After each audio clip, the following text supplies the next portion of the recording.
Congratulations are in order for our very own Premier League insider, David Ornstein. How about this?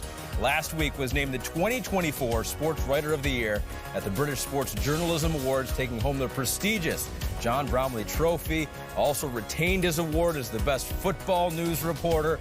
Incredible achievements as we welcome in the man himself. I must say, David, we are not surprised. All stuff we already knew. I'll give you the floor here. Any acceptance speech you would like to make, David? Congratulations.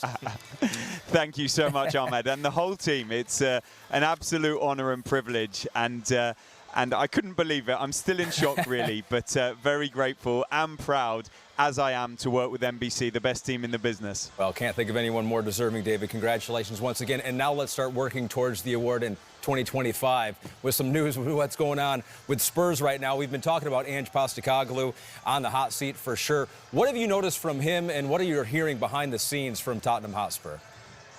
Yeah, from the glory to the gory, I would say, Ahmed, because Ange Postecoglou, is under significant pressure. There's no doubt that his job is in jeopardy here, and you can't say that's massively surprising given the performances of Tottenham this season and where they find themselves languishing in the Premier League and out of the domestic cup competitions. We'll come on to Europe in just a moment. I think in the summer, there is a realistic prospect that he won't continue as Tottenham manager, just on the basis of what we've seen and the dissatisfaction so far.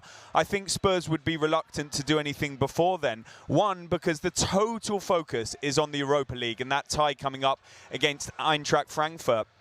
But also, if you were to put an interim manager in charge, even if you went out of that competition, it provides complications of its own. What if that interim does particularly well? Then you've got a dilemma that you probably weren't expecting in the summer. They would look for a clean break. I am not saying that Ange Postecoglou is going.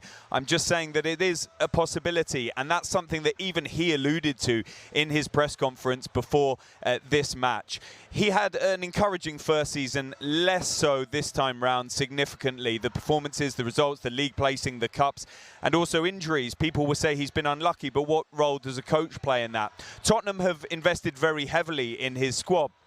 Not only the senior players that they can put out on the pitch when they're fit, but also these younger players, the likes of Bergvall, of Odegaard, of Archie Gray, even coming through the academy, you've got Mikey Moore.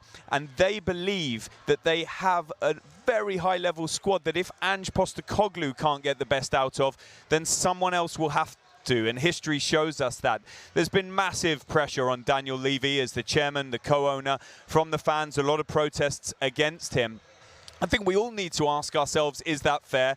Obviously, the training ground, the stadium are some of the best in the world. The financial situation is very healthy. That hasn't stopped sections of the fan base wanting him to leave the club. There is no sign of that happening. And if you speak to those who know him, they always say that the more criticism he gets, the more determined Daniel Levy becomes to fight on and to actually eventually bring the success that all the Tottenham Hotspur fans are craving. Really, it's now on Ange Postecoglou to deliver, improve this league position, but also critically in the Europa League. They want to go on and win it, and that's on him. So that decision on Ange still hanging in the balance for sure. So let's play it out, though. Say it does end poorly and they do move on from Ange Postecoglou. What are some of the names that we should be considering at the top of the list for Spurs?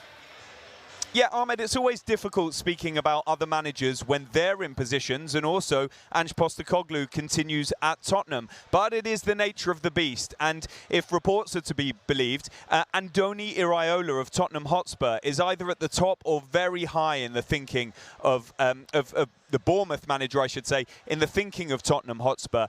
He's done a fantastic job down on the south coast, and it's been a short space of time that he's produced some pretty miraculous results. We understand that there is a $13 million release clause in his contract, and that contract only has 1 year left to go, 2026. He's also been linked with the likes of Real Madrid and many other clubs, and I don't think he would necessarily just jump into a job like Tottenham, even if he was the chosen candidate, were there to be a vacancy. Then there are names like Marco Silva down the road from here, Fulham manager. He's done such a good job in his 4 years there, consistent top half finishes. He's also under contract until 2026. There was a release clause in excess of £10 million in his contract initially. I'm not quite sure what the situation is now, but you could see a parting of the ways there. He's been in the frame or talked about for the jobs such as Manchester United in the past. So let's see on that one. And then Thomas Frank, somebody who is known so well by Tottenham's technical director, Johan Lange. They're both Danish. He's performed miracles really at Brentford, bringing them up to the Premier League in 2021. They've punched above their weight despite having one of the lowest budgets. He's earned rave reviews. He was considered by Manchester United last summer, also Aston Villa a couple of years previously. And there's so much talk about Mauricio Pochettino. He was pictured recently having coffee with Daniel Levy. They retain a good relationship. That's nothing to do with the Tottenham job. I'm not sure that either party would go back despite Pochettino's public comments. Maybe one day in the future. But his focus is the US men's national team, the 2026 World Cup, and there is a really sizable buyout clause in his contract with the US men's national team, and I don't think any club is going to be looking to pay that, and I think he wants to take them on to the tournament. Ultimately, this will be a call for Daniel Levy and the Tottenham Hotspur board. For now, Ange Postecoglou lives on. Will he in the summer? We'll have to wait and see.